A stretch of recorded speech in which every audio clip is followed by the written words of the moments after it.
Good morning, everybody. I'm Bunny Ziegler, and I'm the children's pastor, and I will be sharing the children's message this morning. Now, this is Sean's last week preaching in our last week in the book of John until September. Now, the title of this series has been Come and See, and we've had many come and see incredible stories with Jesus, but I think the story today is the most incredible story yet. Let me set the scene. Now, Jesus was walking to Galilee with his disciples, and he had to go through Samaria. He had to leave the Judean countryside because the Pharisees were getting pretty mad at him. He was getting more popular than John the Baptist, and they didn't like that very much. So he left the Judean countryside, and he had to walk through Samaria. Now, the Jews didn't like the Samaritans very much, so that wasn't a really popular thing to do. You can ask your parents about that. As they got close into Samaria, there was a town called Sychar. Jesus was getting very hot and very tired when suddenly he saw a well. So he thought, this is a good time to sit down and rest. Now, meanwhile, his disciples went to the city to get some food. Now, we're going to start the story there. Now, along came a Samaritan woman, and Jesus noticed her, and he said, I'm wondering if she'll give him some water. So he said to her, ma'am, would you give me a glass of water?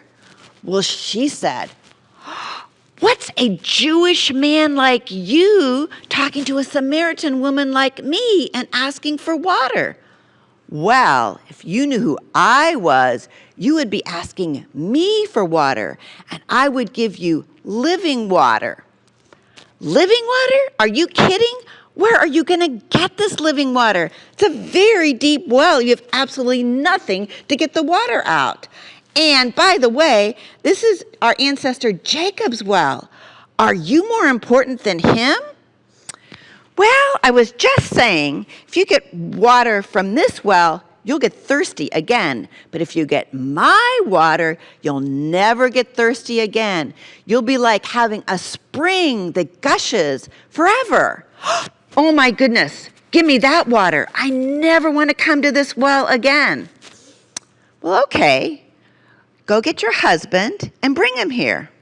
Oh, I don't have a husband. You speak the truth, because in fact, you've had 5 husbands, and the man that you're living with right now is not your husband. Oh, you're a prophet. I can tell you're a prophet. Well, I have a question for you. My people say we need to worship on this mountain right here, but you Jews say we have to go to Jerusalem. Who's right? Well, it's complicated, but the bottom line is it's not where you worship, but it's how you worship. Now, God is a spirit, so we need to worship him truthfully, honestly, and in our spirit. Well, okay, a second question. We know the Messiah is coming, and when he comes, he will know everything, won't he? Yes, I am the Messiah. I'm speaking to you right now. Well, when she heard that, she immediately took off for the city. She ran as fast as she could so she could talk to people.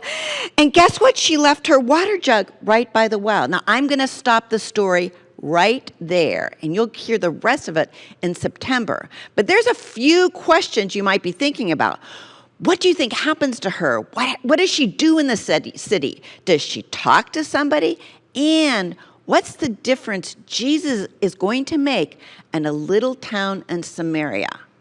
Think about it and stay tuned for next September. But before I pass it on to Christine and her helper and we take the morning offering, I would like to leave you with one thought.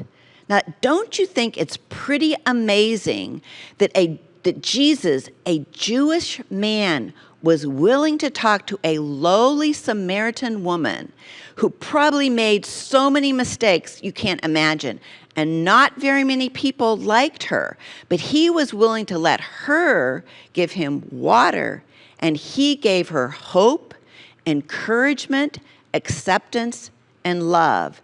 Now, I'm wondering if you might have a friend or somebody you don't really like or somebody that's different with you and you've just stayed away from them. Well, maybe they need your love and acceptance. Maybe you could be a little bit like Jesus and reach out to them. So right now we'll be taking our morning offering, and you can either text it or you can go to the website and go under giving. And while you're doing that, Christine will be singing a really fun song, Spring Up Oh Well, and she has a very special helper. So here's to you, Christine, and the special helper.